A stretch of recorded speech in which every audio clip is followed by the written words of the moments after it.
Now chapter 13 deals with two beasts. One beast coming up out of the sea and one beast out of the earth.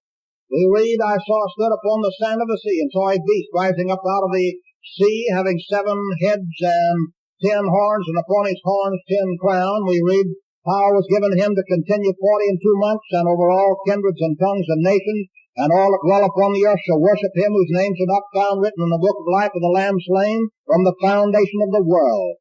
Then we read in verse 11, another beast, having 2 horns like a lamb, speaking as a dragon.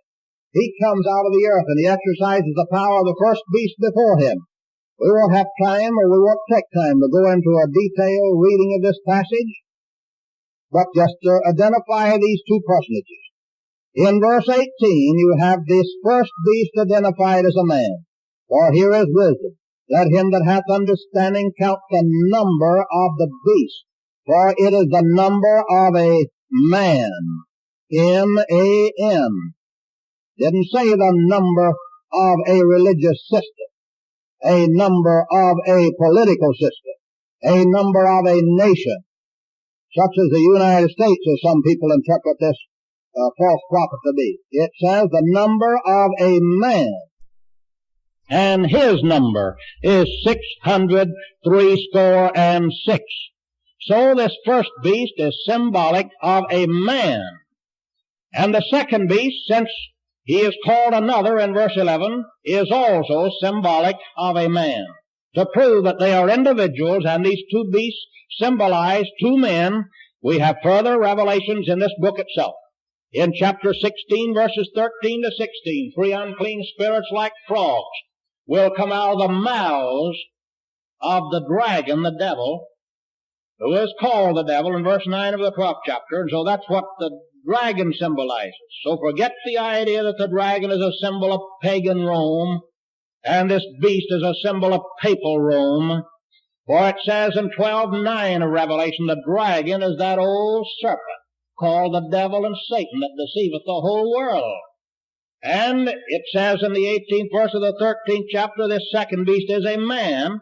Now then we read of these 3 unclean spirits coming out of the mouths of the dragon, the devil, the personal devil, and the mouth of the personal Antichrist, and the mouth of the false prophet, the religious leader of the Antichrist. To prove that further, in Revelation 19, verse 19, we read there of an army from heaven, and he said, I saw the beast and the kings of the earth, and their armies gathered together against him that sat on the horse and against his armies. The beast was taken, and with him the false prophet that wrought miracles before him. Now get that statement. The beast was taken, and the false prophet that wrought miracles before him.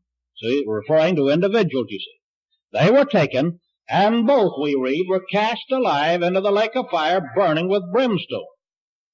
If we'd only be simple about our understanding of Scripture and in our reading of the Bible, we would not have any complications at all. We couldn't possibly have such simple language like this. I know we can all get it alike if we believe what it says alike. Tells you plainly this first beast is a man, and the second beast is his co-worker, so he is a man also. And both of them are taken at the Battle of Armageddon. So there isn't anything hard to understand about Revelation 13. It simply pictures the rise of the Antichrist, which we have seen in the book of Daniel coming from the old Roman Empire territory. And to call it to your attention again, in Daniel 7, verses 23 and 24, we have the explanation of a beast. The fourth beast of these 4 beasts of Daniel 7 to be the 4th kingdom upon the earth. And the 10 horns are explained to be 10 kingdoms that shall arise out of, meaning inside the old Roman Empire territory of the 4th beast. And he saw a little horn growing out among the 10 horns. And that was explained to be another, coming after the 10, before whom 3 of the first 10 kings were plucked up by the roots. In other words, he shall subdue 3 kings, as explained in the 24th verse of that chapter. We have therefore the fact that in the future there will come 10 kingdoms inside of the Roman Empire. Not 24 governments as we now have therein. 10 kingdoms. And then after that will come another person who will rise to power among those 10 kingdoms and get power over 3 of them by conquering them. That's the same as this beast of Revelation 13, the rise of this beast out of the sea of humanity to get power over those 10 kingdoms. It takes him 3.5 years to get power over the 10 kingdoms. Then he is seen having power from chapter 13 of Revelation on over all kindreds and tongues and peoples and nations in the 10 kingdom territory, or in the old Roman Empire territory. So, we read there of the Antichrist coming to power over the whole 10 kingdoms because he has the 10 horns on him, which are explained in Revelation 17, verses 12 to 17 this way. The 10 horns are 10 kings which have received no kingdom as yet, but receive power as kings 1 hour with the beast. These shall have one mind, shall give their power and strength unto the beast. These shall make war with the Lamb, and these shall hate the whore, and shall burn her flesh and make her desolate and naked, for God hath put it in their hearts to agree and give their kingdom to the beast, till the words of God should be fulfilled. The Antichrist is given power over these kindreds and tongues and nations of the 10 kingdoms for the last 42 months of this age. Then the Antichrist will reign only 42 months, and this false prophet, a co-worker of the Antichrist, coming even after the Antichrist, will exercise the power of this Antichrist and call fire from heaven, do many miracles on the earth in the sight of men.